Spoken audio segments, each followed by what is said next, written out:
அந்த 21 மந்தி தேவாதியுடைய ஆண்டவன் அவர்களுக்கு என்ன கொடுத்திருக்கா தெரியுமா?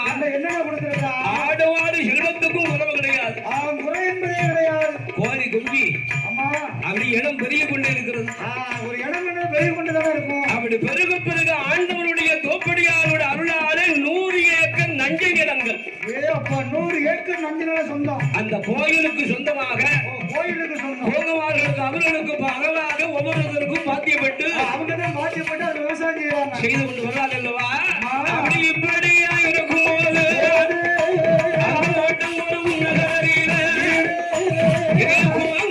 ஒன்று கூடி மழை பெய்த காரணத்தை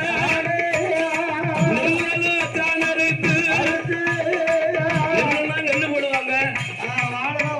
நெல்லு முடிந்தவுடன் அடுத்தால என்ன போடுவாங்க? காணப்பயிர் போடுவாங்கல்ல. அப்படி அலுவலை செய்து ஆண்டவனோட அருளாலே அவருக்கு சொத்துக்கு மேல சொத்து சுகபோகங்கள் நிறைய இருக்கு. மண்மனை வாடவாய்கள் தான் கூடிக்கொண்டு பெண்களும் பிள்ளைகளும் பெருத்து கொண்டே இருக்கிறார்கள். அப்படி இருக்கும் போது என்ன ஆகுது தெரியுமா? சீரோடும் சிறப்போடும் அழகாகவே அழகாக வாழ்ந்து வருகின்ற சீமான் இந்த சங்கத்தமிழ் வழங்கும் அழகான சங்கநாபுரம் நகரத்திலே அறிய வேண்டுமோ? கல்வி கண்ணும் தெரிந்திருக்க வேண்டும். கண்டிப்பா அந்த கல்வியை இந்த தமிழக அரசினுடைய மூலமாக தலைமை நல்ல ஆசிரியர் என்ற விருது பெற்ற சென்னைமான் அன்னகரம் நடுநிலை பள்ளிகளை தலைமை ஆசிரியராக பணிபுரிந்து வருகின்ற தைக்குளத்திலே பிறந்திருக்க அம்மா திருவாளர் நீலா அண்ணாதுரை அம்மாவுடைய சார்பாக அருமை பேத்தி யார் தெரியுமா? மாண்பிகா பேரனவன் ஆதீரன் அவர்கள் சார்பாக கொண்டு அம்மா ஆண்டவனுடைய அருளாளு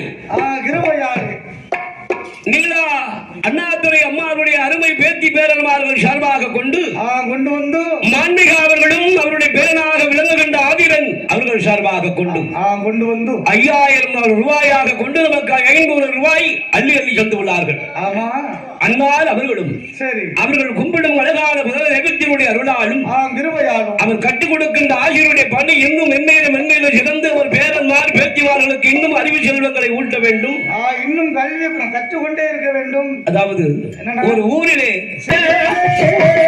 வாழ்ந்து வரும் நன்மைகளும் உண்மைகளும்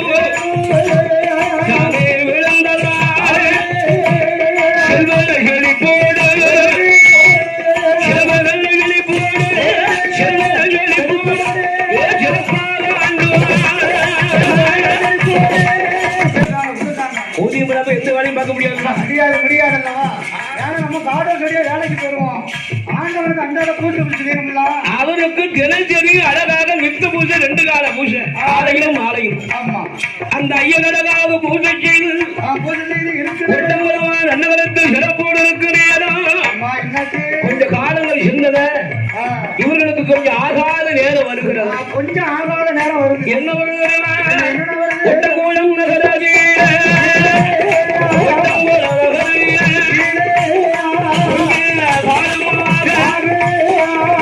மழை பொழியா பஞ்சம் வருவது உரையா 12 வருடங்கள் மழை பொழியலையே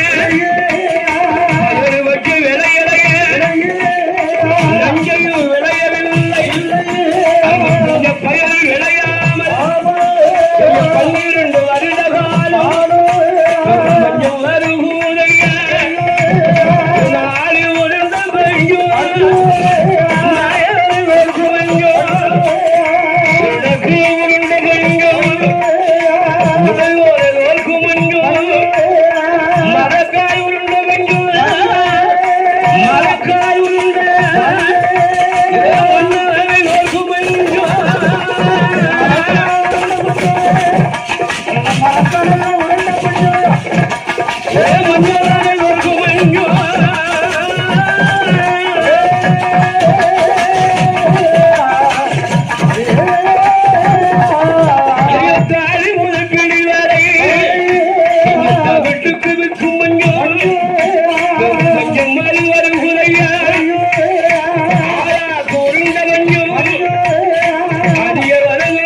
சிறு சோதனை காலங்கள் ஆகாத காலங்கள் வந்ததினால் சிலோடு வாழ்ந்தவருக்கு ஒரு 12 வருட காலம். ஒரு வருஷம் வேணா ஊத்த போட்டுக்கலாம், 2 வருஷம் தண்ணி வேணா போர் போட்டுக்கலாம். 12 வருஷம் நான் மழை பெய்யணும் எங்க போக நீரப்பத்துக்கு ஐயா. என்னன்னா அதான் புண்ணியத்தை தாங்க நம்மளால முடியாது. சரி, பாவத்தை எவ்வளவு நாளும் தாங்கிக்கிட்டு செருப்பை போட்டு போயிருவோம், கொடையை பிடிச்சிட்டு போயிருவோம். ஆனா புண்ணியத்தை மழை பெஞ்சு மழை வந்து எல்லாம் கெடுத்துட்டு அப்படி சொல்லுதீங்களோ. ஆமா. ஆனா அந்த மழை இல்லாம மக்கள் வாழ முடியாது.